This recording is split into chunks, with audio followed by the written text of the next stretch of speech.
Hello and welcome to my podcast, Happy Not Just Rich. Today, we'll talk about telecom and digital connectivity. In the world of digital connectivity, we think in terms of numbers like bandwidth, latency, throughput, uptime, and we measure the success in terms of rollout, releases, and the results. But today, as a telecom engineer, I feel that we are standing at an interesting crossroad. We are hearing words like AI, driverless cars, remote surgeries, Brave and Meta glasses, private 5G, IoT, satellite communication, and the latest entrant, 6G. For some, it's a scary situation, and all they want to do is to cling to their jobs and survive. And for some, it's a gold mine to be explored. It's all about the mindset, how you see it. So we people who are working from 9 to 6 are in constant grind of projects and deliverables. And we are all often so inside the jar that we cannot read the label. That's why today I have invited two industry voices who see the digital connectivity world from a different lens. They are outside the jar, so they can read the label very well. And they can also tell us that there are more jars. I'm expecting to have a very meaningful conversation related to my own personal domain. So please welcome my two esteemed guests, Mr. Amit Manocha and Mr. Sanjay Kumar. Hello, sir. How are you? I'm doing good, Amitji. And Kamal. Yeah, Sanjay ji, how are you? I'm doing good.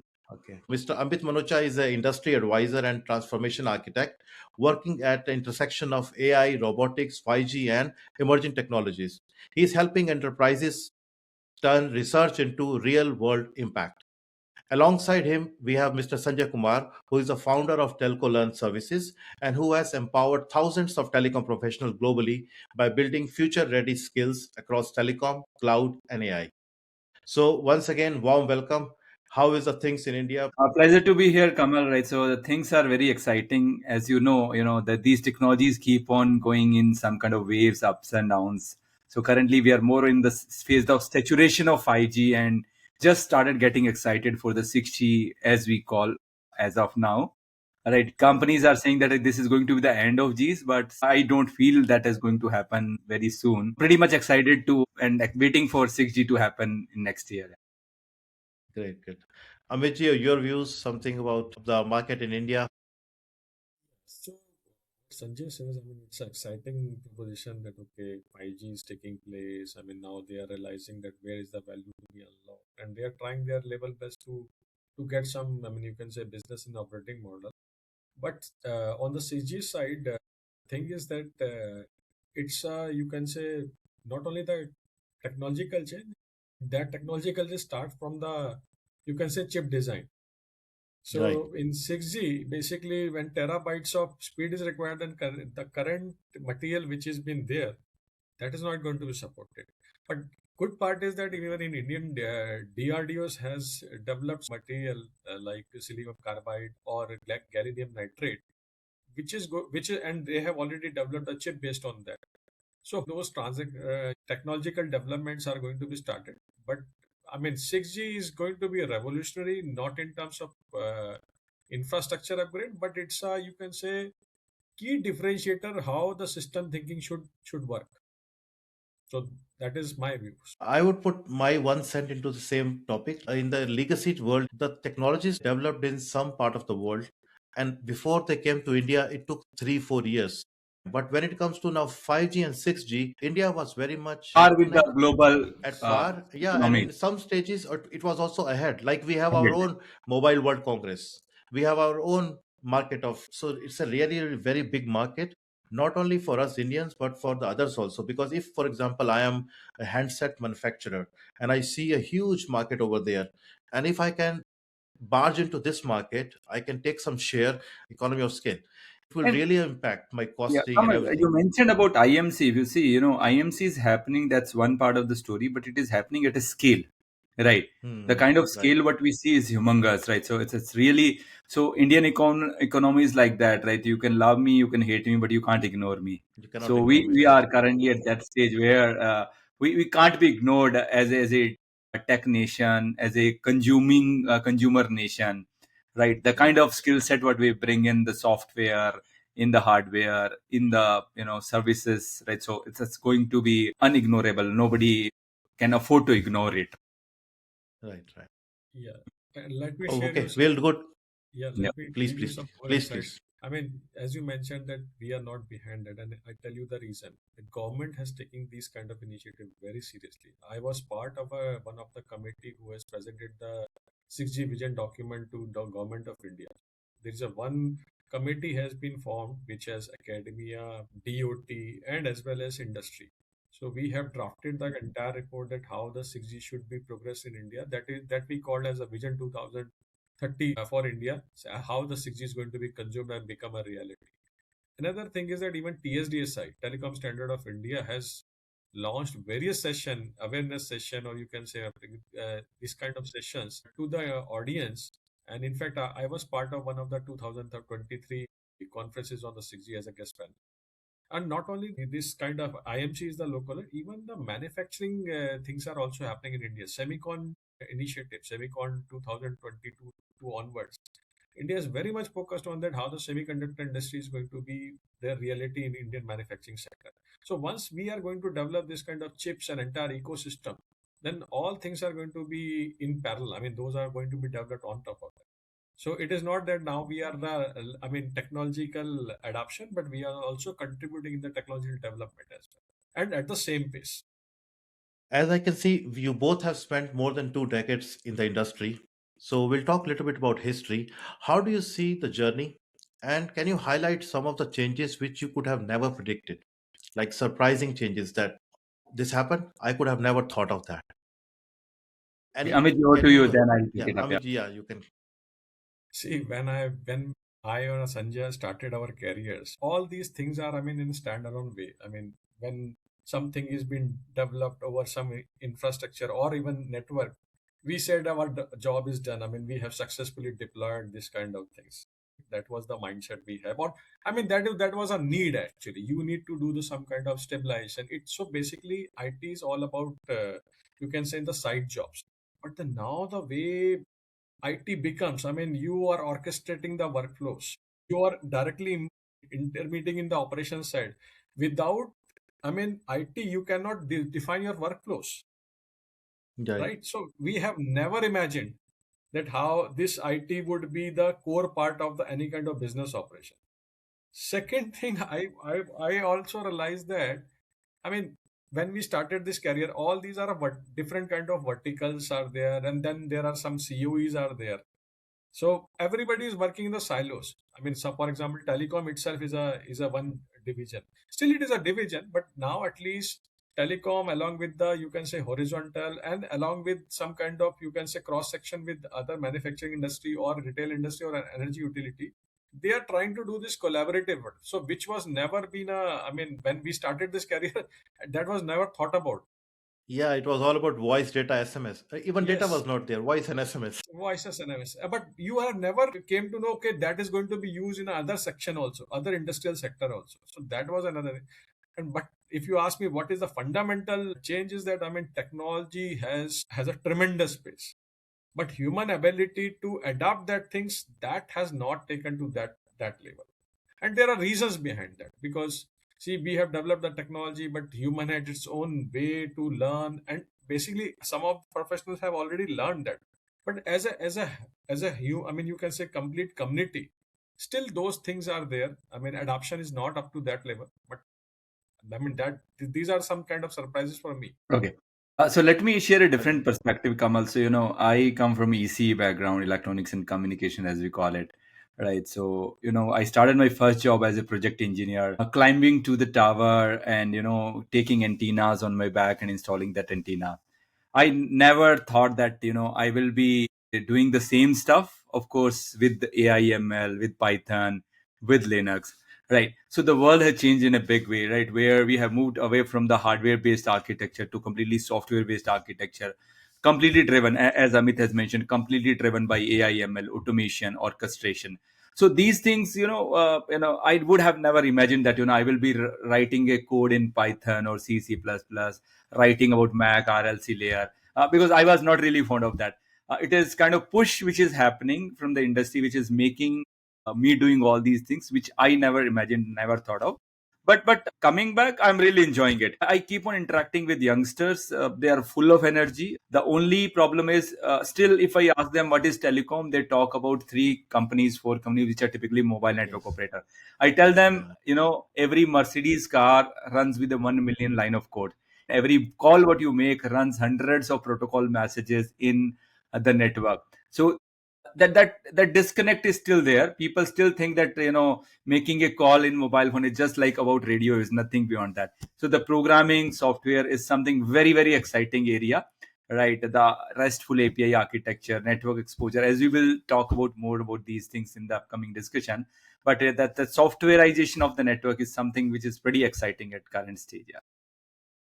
True. Okay, so we'll start the question which is targeted for the fresh engineers. Okay, I'll ask this targeting you, Sanjayji, because you work with the fresh blood and the fresh Mhm. aspirant. From Yeah. your experience, yeah, from your experience as a seasoned telecom trainer and a successful entrepreneur, you often come across the fresh talent.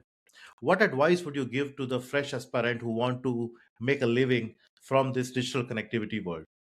Okay, right. So if you see, I've been interacting with these kind of people from last 1 month. I have actually screened and met around 500 plus people.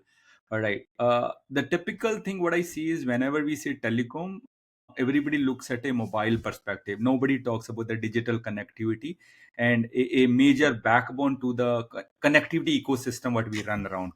So for them, the IT and telecom are two different worlds.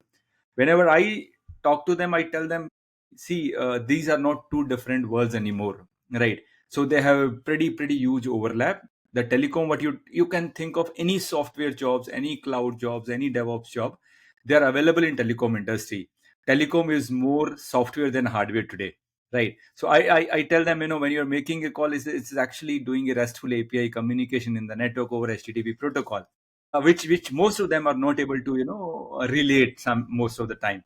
So I tell them this telecom goes much beyond these towers and antennas. It has a lot of hardware, a lot of software, of course, and AI, ML, Python, software development, DevOps, Ansible, Terraform. So these are the words what they have heard about, but they don't relate it to telecom world. That's what I try to fill that gap, try to make them Mm. understand. Telecom is not just about internet; it is much beyond that. Other Yeah, thing what it's I very important. whenever I say cloud, they typically, for them, cloud is like AWS or GCP. I tell them the calls what you're making, the data what you're sending is all going through cloud. This cloud may not be AWS, but it may be from Airtel or Jio or any other operator for that matter. But it is going over some kind of cloud architecture. So these are few things what I think there is a little awareness is required. But again, as I mentioned earlier also, they're full of energy, but they need the right guidance, right target, what they want to do, what they have to do. That's what I try to convey to them whenever I interact with them. Yeah, so basically you tell them that there is don't dig everybody at the same place. There are Yeah, also more places to dig, yeah, correct. right? Great, great. No, Yeah, giving a another noble another work. interesting thing, I tell them sometimes, that I train people with fresh minds and I train people with 25 years of experience as well. Now, I frankly tell them, the kind of questions I get, the kind of interaction I have with the fresh minds is always better than with the people who are having 20, 25 years experience. Not because of their experience, because they come with a lot of baggage. They want to know Yeah. what they want to know, right? So they don't come with a fresh mind. They mostly are bound, comes with a lot of baggage. So my interaction with the fresh engineers is always much better than when I speak to the experienced people, especially when I'm talking about, not about this kind of discussion, but when I talk about the training program, right? So I really enjoy it, right? Talking to them, interacting with them, and I think I'm able to do justice to that as well. So I see some happy faces when they're leaving, so I think I'm able to justify that time as well. Yes, yes. You as a ex-trainer, you are already my idol. Yeah, yeah. I really Same here, same idolize here. you. Yeah. You are a very good guy. This feeling is mutual, Kamal. We have learned a lot from you, right? So this is always a mutual feeling. Yeah. Great. So, Amiji, we talked a lot about the cloud and the traditional telecom. You you are expert of another specialization of telecom, which is industrial 5G. So, let me hear something from you. The same kind of advice for the same kind of fresh aspirants. Now, you are a specialist of industrial 5G. and also you're a pioneer of 6G talks in India. So, based on your anticipation, which skills and mindset the new aspirants should develop? I think it is not a choice between the two skills, whether it's a technical skills or a mindset. See, it's a combination of both. See, if you don't have the technical depth, right? So you cannot build the credibility. So whatever is the right risk, how the technology is going to evolve, what is if you don't have the technical depth, you won't able to get. But at the same time, you need to know, okay, this is the technology, how I'm going to use that, how it is going to be consumed in my environment. So that mindset has to be there. So basically, it is that translation. You know technology, that's good. That is the first point. But how it is going to be combined in some kind of environment, that is another mindset. So if you are in a one kind of space, you have started your career, try to understand, grab the information of that domain and understanding of a people, that how it works. For example, in plant operation, manufacturing, right? You if you understand that, okay, how manufacturing works, how the operator mindset is there, then you can correlate, okay, this is the way, these are the typical problems, these are the bottlenecks, and here my technology comes into the picture. So you need to take both the things. It is not a choice, it's a collaborative effort from both the things. Great. If we can see the technology that we are building is very fancy, but if we can see how it's going to make the difference in the end user's life, that could be really a game changer for the mindset. Right. Yeah, and that you Yeah. only learn when you are on a some kind of domain. For example, I mean, we are talking about so many fancy thing about the robotics implementation, cognitive robotics. Cognitive robotics, the fundamental is that robots itself cannot do everything on its own onboard processing. I mean, I would say that till the time it is not been connected with the edge, all AI models cannot be run. Earlier robotics were a different thing, that those robotic solutions were designed for a specific purpose. So till the time specificity is there, you put everything onto the onboard of hardware of the robot and then put the all the square kind of algorithm.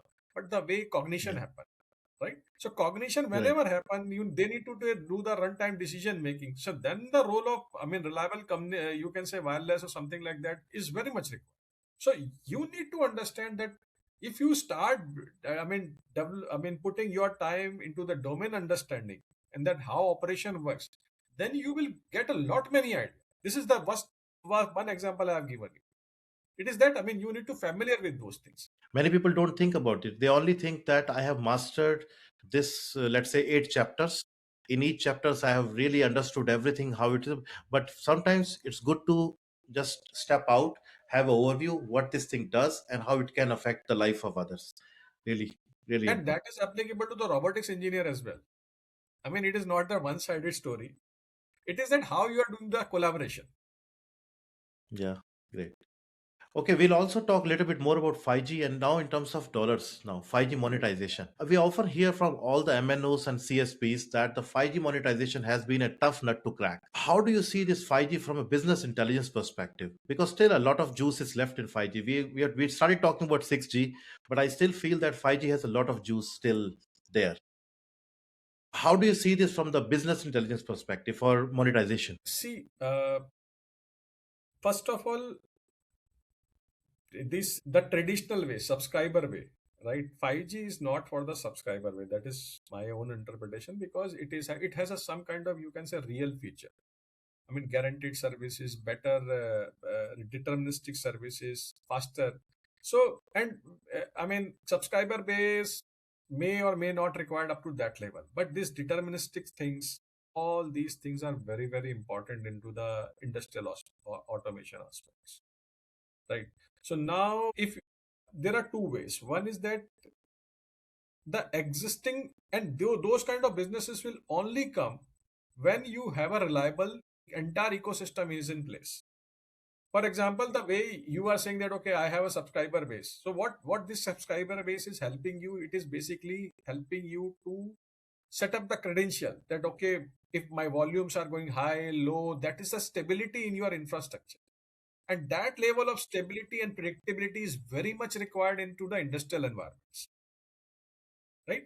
Because the human behavior and device behavior or operations behavior are completely different. Human behavior is that, okay, if my signal is dropped or I'm not getting a signal on my mobile phone, I can change my, I mean, place, right? But Right, and right. If it is been disconnected, I will dial it again, Yes. Or right? maybe I'll not even notice. Yeah. Yeah. But when these kind of millisecond based operations are going on, closed loop automations are happening, I mean, your image processing is happening, and that output is also, I mean, peer input to the next systems, right? So this level of, you can say, deterministic and reliable infrastructure is very much in place. Once you establish this through your subscriber base, then use this kind of, you can say, use this kind of learnings to give the value to the external world. Okay, my network is this much stable, and I can give you this kind of all kind of value based features, and that will help you, because traditional wired network and are rigids, and everybody is thinking that, okay, how I'm going to do the virtualization, how I'm going to do the distribution of intelligence. But pe- people are, I mean, really worried, okay, whether I'm going to get that level of, you can say, guaranteed SLAs or not. So telcos need to understand these things and try to give this kind of value proposition to the industrial world. Just to add Definitely. one point here, if you see, Kamal, when I look at 2G, 3G, 4G, there was a problem and they were designed to solve a problem, right? Hmm. So, like providing data connectivity, providing voice call, SMS on the move, like 2G did, right? What I feel, what I see it, like we have brought in 5G and we have got a solution. We are trying to find the problems, right? The Yeah. problems, when I say problems, doesn't mean the problems, but when you look at Opportunity. it, 2G, 3G, 4G were majorly designed for retail customers, right? Hmm. 100%. And I don't feel, as Amit has mentioned, and I completely agree with that, we may not see a great business case, exponential kind of growth in revenue coming from the retail customer. That is more or less saturated, right? The only thing what can happen now is get the mature enterprise use cases where the operators will be able to make money, right? That is one. The second big problem what I see is the greenfield versus brownfield comparison, right? Now, let's say there is an industrial setup which is running with some kind of automation by using traditional technologies or maybe previous generation of technologies. It is very difficult to convince them to rip and replace with the 5G kind of technologies. But for greenfield, of course, it is going to be a boon, right? So when we have a proven model, when we have a proven use cases, and there are many use cases which we can see around, right? Then 5G is going to pick up the way we expect it to do, right? Now, so retail, I don't really see a great thing which will change drastically in coming 5 years, especially for 5G perspective. Enterprise, I see a lot of scope which is yet to be explored, right? Yeah, Amit sir, feel free to add, right? So Yeah, yeah, I mean, you are very much right, Sanjay. Let me give you two examples. I mean, which is recently been a, you can say, game changer. One is that, I mean, Audi has set up its new greenfield plant, and there they have developed, I mean, they have put this virtual PLC. Okay, the virtual PLC concept is like that. I mean, whatever the plant operations are running into the one place, and that control part and all those things are happening 2 kilometers or 3 kilometers away from that place, your work shop floor. Now, this virtual PLC is only going to work when you have some kind of reliable infrastructure with with the latency calculations. So Yes. initially, what they did, maybe they have used this kind of fibers to that station. I mean, their data center, but eventually, that is a cost, Hmm. right? I mean, every time you cannot do this kind of virtual PLC setup with this hardcore kind of network setup. So then reliable wireless is required. But 5G standards, 5G over TSN is not ready up to that level. That is the reason it is not been done. But in future, wherever there is a virtual PLC, 5G TSN is the complementary technology for that. So telco needs to understand that, okay, we are going to leverage that. Yeah. That even let's say I want to go for the fixed network. Right. First of all, I have to disrupt my actual production operations. Then this is a very secured environment. People will not have access to go there. At that time, this private 5G, if it can give reliable connection with a good quality of service, good latency, less jitter, it could be a game changer. Yeah. Yes. Great. Okay. My next question to Sanjay ji. So I want to know from you, is there any advice you would like to give to those guys who maybe have spent 10, 12 years in the industry, and now they want to become an entrepreneur and they follow their passion. Any lesson learned which they should take A in? lot of lessons, and it will be very short time to share those lessons, of course. I normally say this: the biggest three addictions in the world. The first one is the salt, the second one is the sugar, and the third one is the monthly salary. Right. Right. So if you really want to do something, you have to fake it until you make it, right? So you have to get into the waters, try and test it, and it's not going to happen overnight. So it requires a today also I struggle. Today also I still consider myself as a hustler or a struggler, right? Every day is a different day. Every day is a have its own challenges, right? So you should not get carried away with saying that, okay, yeah, people are doing something, I should do the same. You have to find that within, not outside, right? So it's not really an easy game to do. It's a very, very stressful, very challenging, very tiring sometimes. Yes, it is very encouraging as well, but it has both the sides. So if Yeah, it has a lot you of. are a working professionals, try to find that niche, try to find that sweet spot, right? What skills you have got, what industry wants, and what can pay your bill. Until unless you find that sweet spot, it is going to be very challenging. For me, I found that sweet spot for me. That is training. So I love training. I never thought that I will be a trainer. I somehow got into it and I became a trainer. Right. Companies are ready to pay for what I do. I enjoy it a lot, right? And at the same time, I get appreciated for this. So for me, that sweet spot is training and interacting with people like you and freshers, experienced people. But finding that sweet spot is very important. Otherwise, it is very, even if you get money, you cannot be satisfied, right? So Yeah. yeah, So you are among those lucky ones who have actually finally found their ikigai, yeah, like Japanese call it. yeah, yeah. Great. Also, But one it's more not advice it's I not would. that it's not that bright. Also, it has a lot of darker side. But yes, but end of the day, it should you should enjoy what you're doing. So that's pretty much required. Exactly. Yeah, Exactly. I took an interview of one person. He's a very senior person in terms of public speaking and motivation in India. His name is Simarjit Singh. Luckily, I had a chance to talk to him in on this podcast. I asked him same question for advice for the entrepreneurs, and one very important piece which normally 9 out of 10 people will miss. He advised that if you are trying to jump into a new venture on your own, don't just do it because of frustration from your previous job. That is not the correct way. And second important advice that he gave was, which I'm just reiterating for the help of audience: always take your family fully on board, because now when you take this new journey, there's a lot of unpredictability. There are no lot. fixed working hours, there will be a lot of grinds, and there will be a lot of surprises.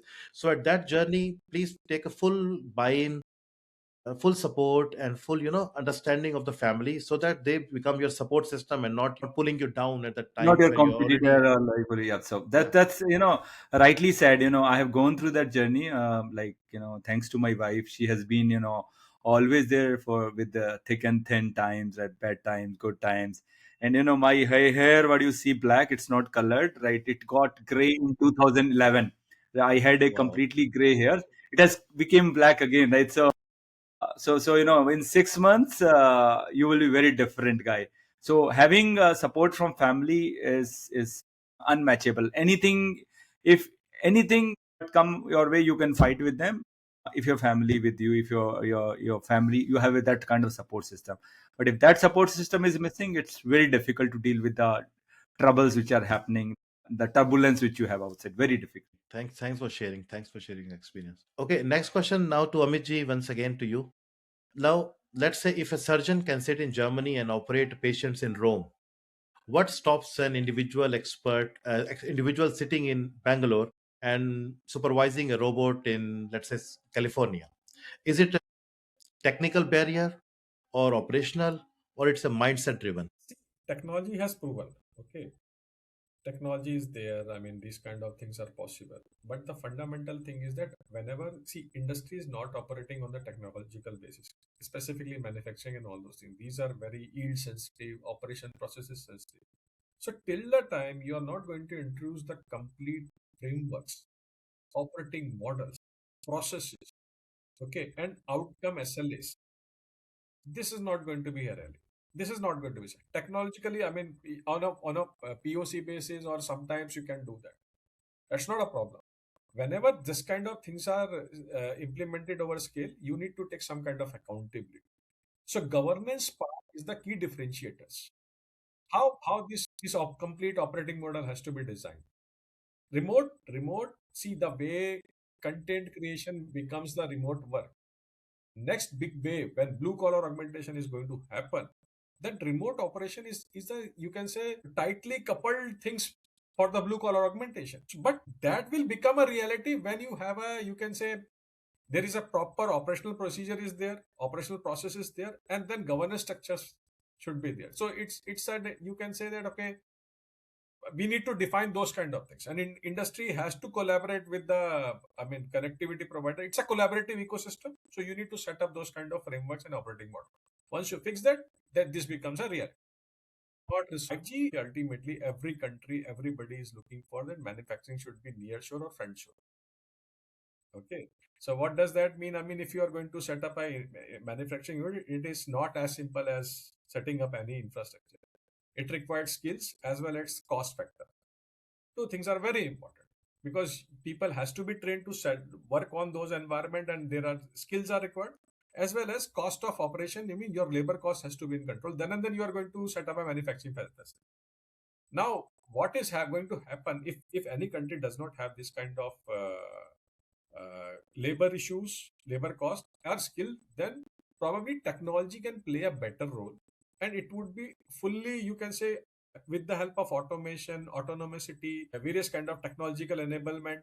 So your fully automated plants would be a reality. That will not only help you to control the cost part, as well as minimum skills are required, or only decision making or some kind of human factor skills are required, not the heavy lifting. I mean, how the people will go to the hazardous environment, how will do that, I mean, some kind of very cumbersome kind of job. So that will give you the help from the technology, that is called augmentation. And blue collar is a term from the manufacturing setup. The way we are called ourselves the white collar people, blue collars are the operators who are working in a plant environment. So Okay. blue collar augmentation is that helping the technology, with the help of technology, how you are enabling the human factor to perform a task in a much better way. So a mine worker, not working in the hazardous condition outside and operating the machine inside the mine, underground mine. Yes. That can be one of the Yeah. example. Yeah. Yeah, one another Yes. example would be, yeah, like somebody who is, for example, working on seaport, he is normally has to sit at a height of I 60 feet in a very vibrating environment, and he has to control that monitor. So this is a very risky job in a very loud environment and a lot of vibration. And if this task could be done from a data center, which is on ground in a very with big screen simulations, and so this is what we're talking about right now here. Yes, that is all about a blue Yeah. collar. And by the way, I have written one article on this one, and that is being published on LinkedIn. That even if blue collar augmentation is there, then what all things are required to make it impactful, or how it is going to be converted. So it is not that okay, you set up the technology and this thing. It has a four different mindset, product, services, operation, and governance framework. Everything needs to be aligned. Then and then this blue collar augmentation would be a reality. But that is the necessity. If you want to take the manufacturing to the near shore or front shore, then this is the only way you are going to achieve that. Please share the link. We will put it in the description of this video. Sure, sure. Yeah. It is my recent link. I mean, I will share it with you. So you can publish it to the this one. Let us address next question to a person who has been recently laid off, unfortunately, and now he doesn't care about these high tech terms like AI and 6G and stuff. If he gets a job in 2G, that will keep his kitchen running and EMI getting paid, he will be happy. What steps would you recommend for him so that he can get a job just for the survival first? Okay. So Kamal, I'll just share the practical experience. So I've been there, done that, right? So I have gone through the same kind of rejection. But at that point of time, the my biggest strength was that, my network, right? So Hmm. so when I faced some unfortunate situation, within a week, I had almost 100 discussions, right? So having somebody, I'm not saying that 100 discussions will convert into something, right? But again, like They that give gives you a you a ray lot of of time hope. that people have, Yeah. people are there to listen to you, right? That is one. Yes. Second, very important thing today is there was a time when we used to talk about master of one, right? Today's telecom world, specifically talking about telecom, it's not really master of one. It's a jack of all trades. People need radio, core network, cloud native, AI, ML, Ansible, right? So in Docker, Kubernetes, and number of different technical skills what you need. You may not be master into one, but you need to know at least at a high level, at a surface level, you need to know most of them, if not all, right? And last but not the least, like keeping your expenses low, which is always a thing, right? So your expenses has to be in check, has to be in control. So these are few things, because I was pretty much active into multiple technologies. Content creation is one of the area where I keep on writing content on LinkedIn, and I keep on creating some videos as well on my YouTube channel. So I've got a good network, good reach. So that always helps you to reach to people, and ask for help, ask for recommendation, ask for references. So having a great network, there is no replacement to that. There is no alternate to having So great network. networking, personal branding, and diversifying your reach. Right. So these are the three very very critical things. Otherwise, these technical stuff, having some designation. I think I may have maybe VP in some small startup, but when I go to other company, they say okay, you have to come as a manager. So these designations, etc., they are all fake, right? So most of the time, I'll say they are all fake. So network, your personal branding, and your diversification, or having multiple skill set, is a very very important fundamental for having these top gap arrangement, or like getting some quick opportunities or quick breaks, right? So that's pretty much important. Sir, feel free to add it. Yeah, I mean, whatever Sanjay you have mentioned, that is perfectly fine. I mean, it has to be started in that way. Only I would add 2 cents onto that is that, see, as an individual, you need to believe in yourself. I mean, it's a tough phase, but you are not the alone. It can happen to anyone, and take it as a one kind of, you can say, point in your life, career life, and believe in this thing, that this time will also, I mean, pass, and Right. you need to start practicing this. Is that, first of all, you need to take out this thing what I have delivered earlier. Okay, take from out from that mindset. You need to believe, and you need to change your thinking pattern. Is that, I know this too, I can do this, and I'm doing this. So basically, skill to capability, that matters, because ultimately you need to unlock the value, and value will only be unlocked when you know your strengths, you know how to play them, how to project them, and then ultimately deliver them. So it is not about knowing, it is about delivering. So when you Perfect. start thinking in that direction, it's all mindset. And I mean, it is proven thing. Hard work will pay you off. It's a just matter of time, right? Great. Great. No, really, really useful advices. Thank you. And really, Amitji, your addition to the discussion that me and Sanjay were having, like on the same question, your addition is also very valuable, because it's not just about technical, it's about mindset also. Very yes. Thank you. Right. Now let's talk about the elephant in the town, IML. So if we talk three people related to information communication technology on a podcast, if we don't talk about AIML, I think something will be missing.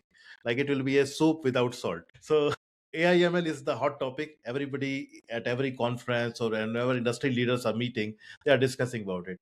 For some, it's a tool for cutting jobs, and for some, it is its opportunity which is opening new doors for them. How do you see AI for telecom, especially AI for telecom? Okay, Amitji, over to you, right? So I'll take it up. Yeah, so basically, see, in specifically telecom, there are two aspects. One is your front end aspect, and other is a back end aspect. So it's not a no moral subscriber base, right? Now it Right. is that you need to serve to the multiple entities, multiple industries, which has their own ways of SLA and quality of services. There are certain, I mean, you can say defined parameters which needs to be met. And since telecom has not, I mean, served in that way, how the deterministic or how reliable, as I gave you the example that the way energy utility sector provide any services, if that grade of services needs to be done to through telecom, then it is manually impossible. Hmm. So on a backend side, all these kind of finer, refined views, right? That is where AI is going to play a role. And this also they need to capture one thing which I'm normally using in manufacturing sector. See, vibration collection is not important. Hmm. Vibration parameter collection along with what SQs were I mean, what kind of packet and what kind of things are moving, what kind of pressure, I mean, other surrounding environment. So surrounding, or you can say differential aspect. So your data with respect to what kind of operation. So these are some kind of example where backend operations can be optimized through AI. And ML is definitely the first step. AI comes later. ML is basically how you are collecting the data and then understanding that. And in the front end aspect, even your user experiences, right? I mean, one is the subscriber user, but content delivery, content creation, those are other kind of, I mean, how this is going to be flowed. So you need to put some kind of, you can say, algorithms where AI can play a differentiated role. So your back end and front end of both side operation, AI become a catalyst, and it will give you some kind of meaningful output, which is very much important for your business and business expansions. Right. Thank you. So Thank you. just my Your two thoughts. cents. Yeah. So I will share two stories here. Right. So first story is right. I was listening to one of the leading CEO of one of the leading MNO in APAC. She says, as a CEO, I am convinced that AI ML is required for MNOs. It is very difficult to convince the CFO. Right. Hmm. So I know I want it, but how do I really justify the ROI or the kind of investment what we are making? That is one thing. What we need to see is we need to have clear cut scenarios of what we want to do. And just to add on to that, recently AI RAN alliance has come into play, and they talk about three things which is very critical for MNOs to decide and develop on. And I'll not say only for RAN, I will say AI for telecom, AI on telecom, and AI and telecom. Right. For telecom means how do we really make our existing, and I generally tell this in my training program when I'm talking about AI for telecom program. I say AI ML is not new to telecom. We have been doing automation from last 15 years. Self-organizing network is nothing but AI ML implementation for Right. radio access network. Right. So it has been 15, 20 years. We are already doing it. But what we need now is we want to enhance the consumer, not restrict this AI ML only to optimizing the network, but improving the overall consumer experience and integrate AI ML into each and every aspect of telecommunication network. Make it better, increase the consumer experience, enhance the network exposure services, network exposure capabilities of the systems so that operators can make more money out of it the way Google and Facebook are making. That is the first aspect. The second aspect is AI on telecom. That means bringing in new applications which are traditionally not supported by the telco networks, right? Enabling new applications, new services, which actually enhances the network capabilities and also create more revenue streams for the operators, like edge applications or any other applications which were not traditionally the telecom application, but now they can be enabled because we have AI in place, right? Right. The third and most critical concept. So all three of us come from telecom. We know how critical and how difficult it is to build the telecom infrastructure, right? So you need a base station closer to every home, right? Where everybody needs the data rate. Nobody wants the tower, right? Right. We Right. sort of resistance also, and how difficult it is to build that infrastructure. So we have a computer, we have a big server sitting very next to your home to give you the services, give you the data rate. Now, if telcos want to build one infrastructure for telecom and a parallel infrastructure for AI ML, this is going to fail for sure, right? Yes. Have to find a way. They have to find a way where the infrastructure what they are building, whether it is for 5G or 6G, that has to be telecom ready, AI ready infrastructure, where the both AI and telecom workload can be converged into a single infrastructure. If that doesn't happen, I don't think that it is going to become a big hit, because operators are very highly bleeding already with the infrastructure what we are talking about. Putting a separate parallel infrastructure for AI ML is not going to work at all. So they need to find a way where all these workloads, AI ML workloads and telco workloads, can be used on a same converged infrastructure. And that is, and having said all these things, whenever they are doing something, they need not to use AI ML as a blanket term or blanket terminology. They have to find what suits where, and they have to implement according to that. Otherwise, it is going to be a big disaster for telecom world. That's what I feel. Right. I totally agree. Okay, now we all have experience. We have seen the changes. So now my next question will be related to the change management. So as we are talking through these things changing from SMS and voice to voice and data, now we're talking about data only. In future, we are talking about connected machines and connected intelligence.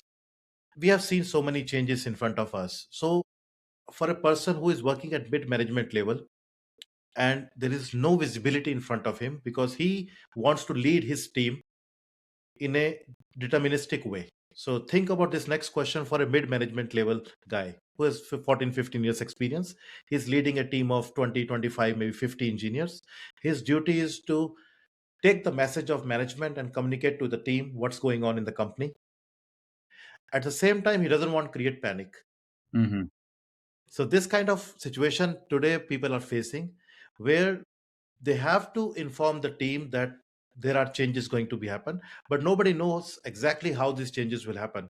So there is this uncertain change management right now. Mm-hmm. Any thoughts about that? Amit ji, you or Sanjay ji, anybody can take this question. You want to take Sanjay? Yeah. So if you see, Yeah. yeah. So Kamal, if you see, there is a lot of uncertainty. The way technology is transforming, it is much, much faster than what we would have imagined maybe 5, 10 years back. Even in telecom, we used to say technology changes every 10 years. Those are the Right. things of the past. That is not the scenario. Technology changing every 6 months, right? The other massive change what we have seen in the last 5 years, especially when 5G started rolling out, what I have felt is the way technology have changed, we need more technical people than the managers, right? Hmm. So having a person just saying that I'm managing something is not going to work, right? Not going to work. Even if you are a manager at whatever level, you have to have the hands on with the, you have to get your hands dirty with the technical things which are happening in the network, right? So that's a different perspective. I think it's slightly different No, I than what totally you. agree with you. I Yeah, totally agree with you. This one. right. Yes. So Yes. you have to have hands on. So at whatever level you are, you have to hands on with the things. Today if I'm going to talk about cloud native, I need to know what Docker and Kubernetes. I cannot just talk about it to my team until unless I know a bit of it. I may not know at every command level, but I need to know the architecture, I need to know the overall functionality. That's, without that you cannot do management today. So in telecom, the management, pure management is the thing of the past. It has to be technical management only. Coming to your point, as I mentioned at the start of our session, that the wireless networks are a bit wavy. They actually grow with every next generation coming in, and they go down after it gets saturated, and then again it come up. So we are expecting that some traction will happen once the timeline of 6G will come out by June 2026, which was the original plan, of course, right?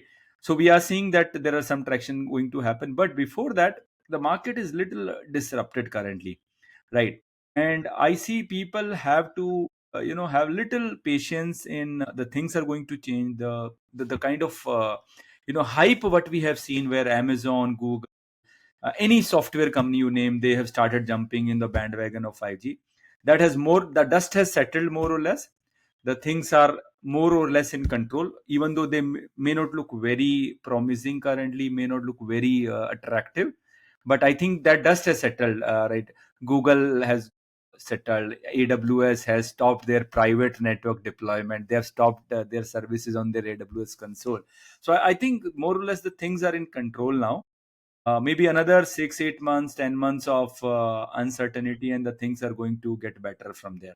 That's what I feel. So it is important as a manager for me to communicate that to my teams, that okay, the worst is almost over, if not over, right? Upskill yourself, get ready for the change, and you have to be on your feet all the time. You have to be on your toes all the time to learn new skills, do new things. So that's pretty And much be ready for important. anything.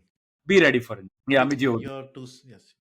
Yeah, so whatever you have said, that is completely relevant. I just want to add a little different perspective, but I mean, and see, everybody has one is that you can say the way we have developed our skill, which is visible to everyone, but there are hidden skills as well. Okay.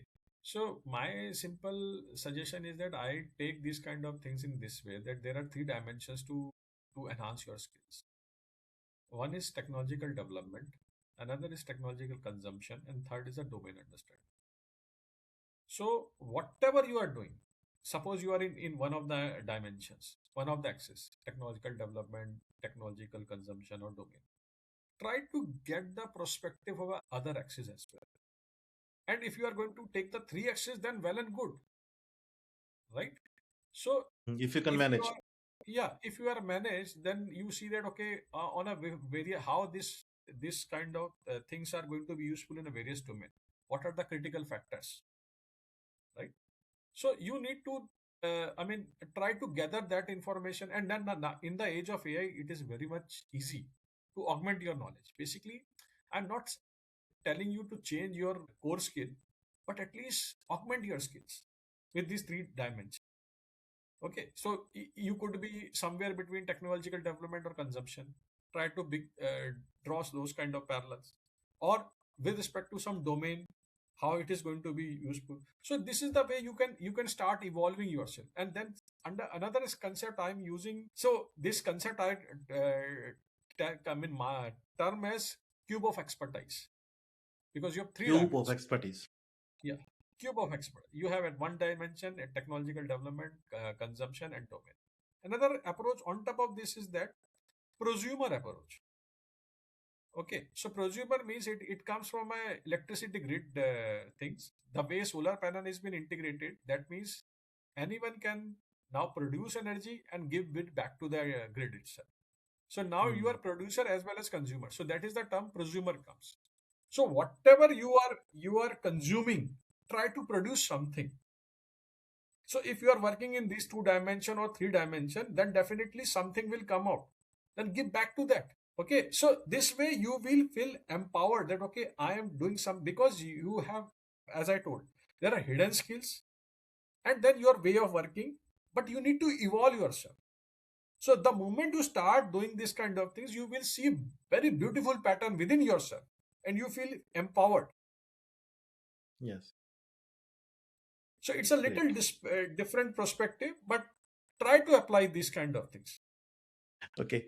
Now, next question is again to both of you. As connectivity shifts from the consumer via SMS voice data to a foundational digital infrastructure, where do you see the next sustainable growth engine for MNOs over the next 5 to 10 years?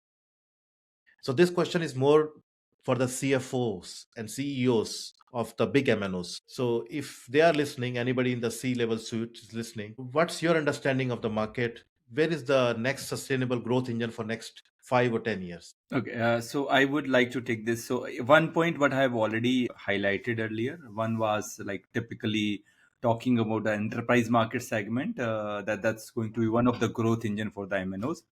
The other interesting area, right? So wherever I'm talking about these topics, I normally ask a very simple question to the students or to the audience here: who knows more about you as a user? Either it is Google or Facebook or Airtel or Jio, the two biggest operator in India, right? So 90% of them who don't come from the deep tech background, they say Google and Facebook knows about much more than Airtel and Jio. So I tell them, hey, do you know that as soon as you buy your SIM card, Even before you insert that SIM card in your phone, they know about you, your address, your gender, your location, and everything. Your PAN card. Even before you inserted that SIM card in your phone, so they know each and every bit and byte of the things what you're doing. So in 2021, just to give you an estimate, API business was around 500 billion US dollar, right? The companies who are making money from API business, right? API business is another very strong area where MNOs has to target.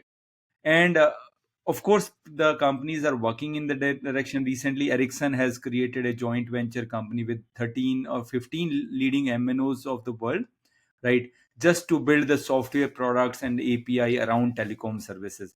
So, enterprise services, API businesses, and the third most important part is advertisement, right? So they are moving from the telco companies to ad tech company, right? So building this ad tech platform to build more and more revenues from the advertisements, because they have a strength which typically the Facebook and Google kind of companies don't have it, right? So I Great, think these are the three areas which are going to the growth engine for the MNOs for the next decade. great, great.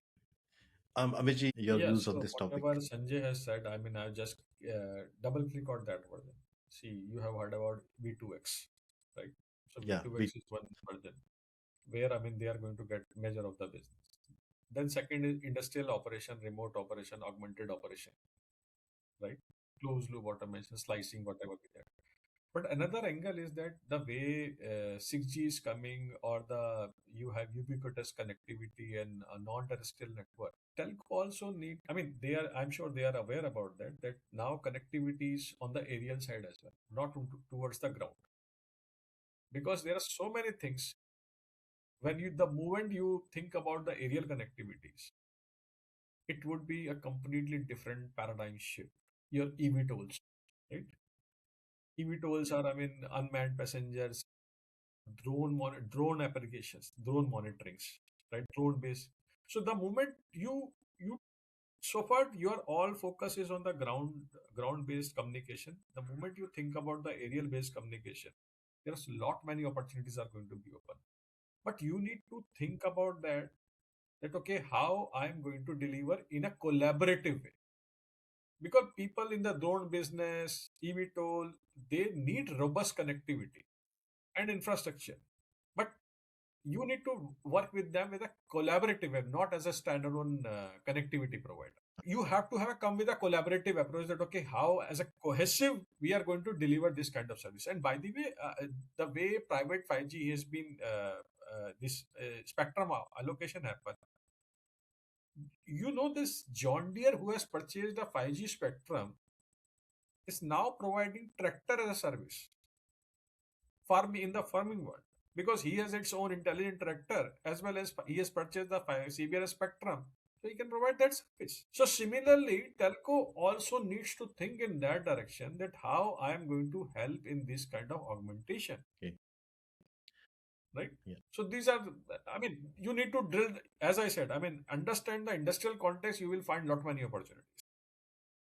Yes, this is very important. A few days back, I was talking to one person, and like the normal statement you hear from anybody who is working in telecom, the jobs are dying.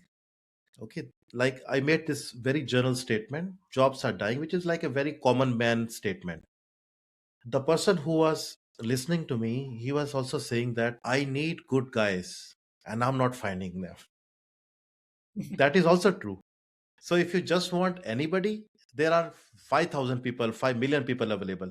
But at the same time, if you want something whom you can trust, very few people are available. So we all have to So think about building our very good. when you go to market to find one good person, you will not find it, right? I get 500 Yes. profiles, I'll not able to shortlist a single one out of that, right? And people are saying we don't have jobs, right? So we are losing jobs. At the same Yes. time, when you hire people and then very first day they say I'm doing this, I'm not doing this, and this is not gonna work anymore, right? So you have to be, as That's I why Sanjay ji, mentioned. this credibility is very important, because nowadays, if I have an opportunity in my team, I don't have time to go through 500 CVs. And if I go through four or five, I see the beautiful adjectives that they have put in front of them: AI, evangelist, 5G expert, and this and that. And then I take the interview, and in 5 minutes, I understand that it is a wastage of my time. After 4 or 5 interviews, I really we feel like in shock, So this is which is very again a much big true. problem what I faced recently while I was interviewing around 100 plus people. Right, more than the skills AI have, people are using AI to generate profiles. Right. Yeah. So they have Okay. got very beautiful profile to crack all the ATS systems, application tracking Hmm. systems, so that CV lands in the shortlisted one. But when you talk to them, you know that they don't even know the first line of their resume. Right. That's a typical. I will also share something which happened yesterday with me. I was talking to a gentleman. We were going through a presentation together. We were basically having a dry. So Mhm. my job was basically to give him honest feedback that this should be improved, this should be dropped, this should be added, like that. I could see the presentation was good, very appealing to the eyes, but the person was taking time in explaining to me. Go to another scenario where he built this presentation from scratch. Believe me, it making the slide, might have taken time for him, but in presenting, it would have not taken any jittering of the voice, any The uncertainty conviction while explaining has to come from with the conviction. it. Yeah. So I feel that if a presentation is made through AI, while producing, you might have some speed up in the process, but while delivering, there will be some problem unless it is very well You see, rehearsed. you come from technical and training background, and I always say this: it is much easier to deliver a training with a bad presentation what you have built than a good presentation which somebody else has built. Right. 100% true. So Okay, I've taken already more than 1 hour from you. I will just ask one last question. From the experience of our previous technologies, what we have seen in 3G, maybe on 4G, something we learned from 3G, 4G, we should not deploy to 4G, 5G, and 6G, like lesson learned. First of all, faster technological deployment does not guarantee that value will be unlocked. Okay, that is the first point I'm going to say. So you deploy fast, but as I said, without understanding the context, okay, you are not going to unlock the value. So first of all, though I would say that in 5G, at least 5G AA, Automotive Alliance, and 5G ACIA is being created. But again, the fundamental purpose is that how the deployment will work, not that how ecosystem is going to work in that. See, 5G Automotive Alliance and 5G ACI mean automated disconnected industrial environment, industrial automation, right? There people are come and they said, okay, but the focus is that how my deployment architecture would look like, how I'm going to deploy this. But they have never thought that how the collaborative value will be unlocked. So that is the biggest lesson I would say, or I would advise to the industry or telcos or 3GPP that think about that. Now you are matured, industry is matured. There are so many autonomous opportunities are there. Think like that as a collaborative partner, not as a service provider or a technological provider. So that is the thing I would definitely advocate, that this is the my lesson, that whenever any kind of consortium or alliance is being built, we need to focus on that what kind of various value can be unlocked. Sanjay ji, you're yeah. yeah, I would like to add 2 points here. If you see, if we really want this wireless industry to survive and thrive, right? So there are two things which are, very much required. The first one is the government has to stay away from making more and more money from the spectrum, right? So if you look at the 5G in India, three or four operators have spent around $19 billion just in the spectrum, right? Yes. And tomorrow, if you want them to invest the same money in 6G spectrum also, I see there is going to be a big problem, right? That is one thing, right? So government should think that, okay, we have made enough money from 5G spectrum, and let them allow to use the same spectrum or maybe little bit additional spectrum at a nominal price on the future generation. That is the first requirement.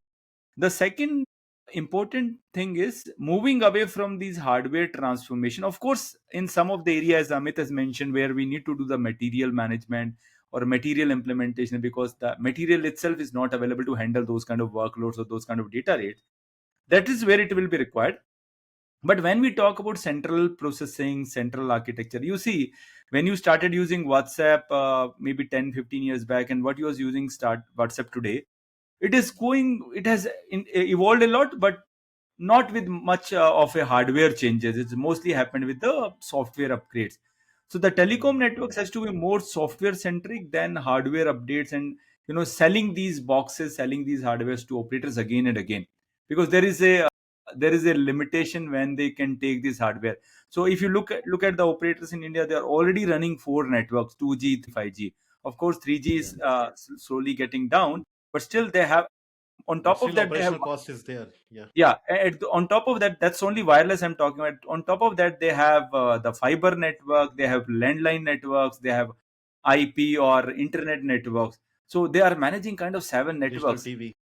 Digital TV, all right. So they are already managing 7-8 networks. For them, spending more money for a new box hardware, a new spectrum, I think that is going to be a stopping point for them. It will be a roadblock for them. So if we have to make it successful, this spectrum policies has to be liberalized. Government has to think that, okay, we made enough money, we don't want to do it again very soon. And secondly, the hardware centric network has to go, more software controlled, software managed network has to come. Yeah. So more harmonized, more synergized, and the ease of operation for the MNOs. Right. Yeah. Yes. And also, I mean, think collaborative effort. You need to also think that how you are going to collaborate and then unlock the value. Correct. You are not all Yeah. not need not to sell the connectivity as service. You need to think that you are also a transformator, and your job is to unlock the value. Great. I think we had a very good conversation with more than 1 hour now. I'm very happy for Amitji, you and Sanjayji Same here. for It finding was time pleasure. to talk to us. Thank you. As we are coming to the end of this episode, I would like to really extend my heartfelt thanks to Mr. Amit Manocha and Sanjay Kumar for sharing their deep thoughts about this telecom, AI, and the future. And Amitji, you also shared some of these important points related to well-being and growth from happy, not just rich perspective. Thank you for that. And to everybody who's listening, I hope you enjoyed today's conversation and it inspired you. If you resonated with the messages that we discussed today, please share it with other people. And if you're new to the channel, please subscribe to it. I'm your host, Kamal Vij, and thank you very much. See you in Yeah. another Thank you. episode of Happy Not Just. Thank you, Thank thank you, you, sir. thank Thank you, you. thank you, thank you so much. Bye.